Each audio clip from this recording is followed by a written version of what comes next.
وأما السائل فلا تنهر ان الحمد للہ۔ سامعین، آج کل سائلین صاحب ثروت لوگوں کے پاس، مالدار لوگوں کے دروازے پر بار بار جاتے ہیں تو وہ پریشان ہو جاتے ہیں۔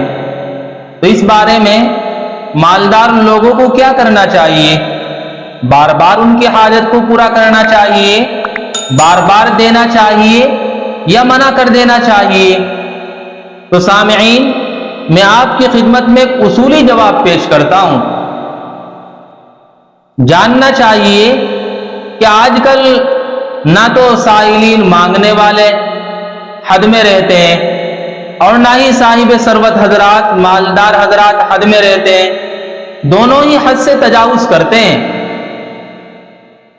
دونوں کو اپنا اپنا کام کرنا چاہیے۔ سائلین کا تو فریضہ یہ بنتا ہے کہ اگر اللہ تبارک و تعالی نے ایک دن کے کھانے پینے کا انتظام کر رکھا ہے تو ان کے لیے سوال کرنا جائز نہیں ہے، ان کے لیے کسی کے سامنے ہاتھ پھیلانا جائز نہیں ہے، مانگنا جائز نہیں ہے۔ اور صاحب ثروت حضرات جن کو اللہ نے دولت دی ہے، جن کے در پر سائلین کا ہجوم ہوتا ہے، تو ان کو چاہیے جو کچھ بنے تھوڑا بہت دے دیا کریں، بار بار آئے تو تب بھی دے دیا کریں، اور اگر نہ دینا ہو تو اچھے انداز میں ٹال دے، اچھے انداز میں عذر پیش کر دے، کیونکہ قرآن نے جھڑکنے سے منع فرمایا ہے۔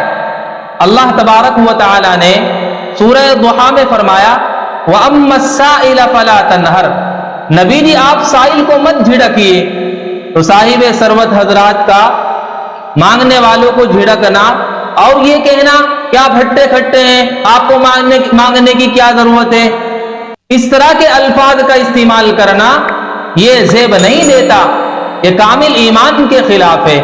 کامل ایمان والے کی شان یہ ہے یا تو کچھ دے دے یا اچھے انداز میں ٹال دے، عذر پیش کر دے۔ وَأَمَّا بِنِعْمَةِ رَبِّكَ فَحَدِّثْ